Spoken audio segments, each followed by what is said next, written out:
প্ৰিয় দৰ্শকসকল, মোৰ YouTube channel মৌচুমী মিক্সাৰলৈ আপোনালোকক সকলোকে স্বাগতম জনাইছোঁ।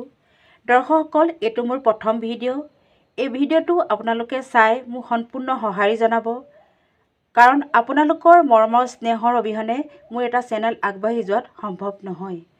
দৰ্শকসকল, মই ট্ৰাইবিভেটৰ বিষয়ে ক'বলৈ লৈছোঁ। এই ট্ৰাইবিভেট আমি ব্যৱহাৰ কৰিছোঁ আৰু কৰি বহুখিনি ভাল পাইছোঁ। দৰ্শকসকল, এই ট্ৰাইবিভেট ইনজেকশ্যননো কি? এই ট্ৰাইবিভেট ইনজেকশ্যন কি কাৰণে ব্যৱহাৰ কৰা হয়? এই ভিডিঅ'টোতে সকলো কথা মই বিৱৰি কৈ আছোঁ। এই ভিডিঅ'টো মই বেছি দীঘলীয়া নকৰোঁ, সেইটো কাৰণে আপোনালোকে প্ৰথমৰ পৰা শেষলৈকৈ স্কিপ নকৰাকৈ চাই দিব।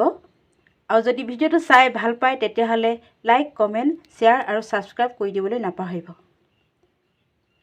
দৰ্শকসকল, এই ট্ৰাইবিভেট ইনজেকশ্যন হৈছে ইনটাছ কোম্পানীৰ এটা ভিটামিন প্ৰডাক্ট।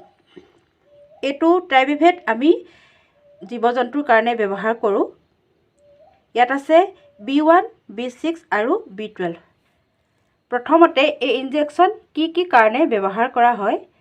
যদি আপোনাৰ জন্তুটো হজম শক্তি কমি গৈছে, দানা খাবলৈ মন কৰা নাই, তেতিয়াও এই ইনজেকশ্যন ব্যৱহাৰ কৰিব পাৰে। আপোনাৰ জন্তুটো যদি বয়স চাই ডাঙৰ হোৱা নাই, তেতিয়াও আপুনি এই ইনজেকশ্যন ব্যৱহাৰ কৰিব পাৰে।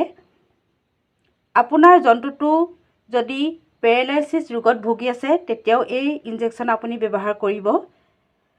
আপোনাৰ জন্তুটো যদি বেমাৰত ভুগি থকাৰ কাৰণে হেভি এণ্টিবায়'টিক ব্যৱহাৰ কৰি আছে, তেতিয়াও এই ট্ৰাইবিভেট ইনজেকশ্যন ব্যৱহাৰ কৰিব পাৰে।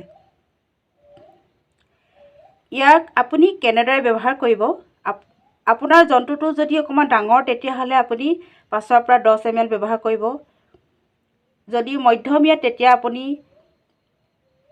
3 ml ব্যৱহাৰ কৰিব। যদি সৰু, তেতিয়া আপুনি 2 পৰা 1 ml ব্যৱহাৰ কৰিব।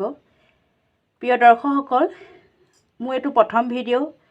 যদি মোৰ কথাখিনি কোৱাত কিবা অসুবিধা পাইছে, বুজাত অসুবিধা পাইছে, তেতিয়াহ'লে আপোনালোকে মোক ক্ষমা কৰিব। আৰু যদি ভিডিঅ'টো চাই ভাল পায়, তেতিয়া লাইক, কমেণ্ট, শ্বেয়াৰ আৰু ছাবস্ক্ৰাইব কৰিবলৈ নাপাহৰিব। ধন্যবাদ।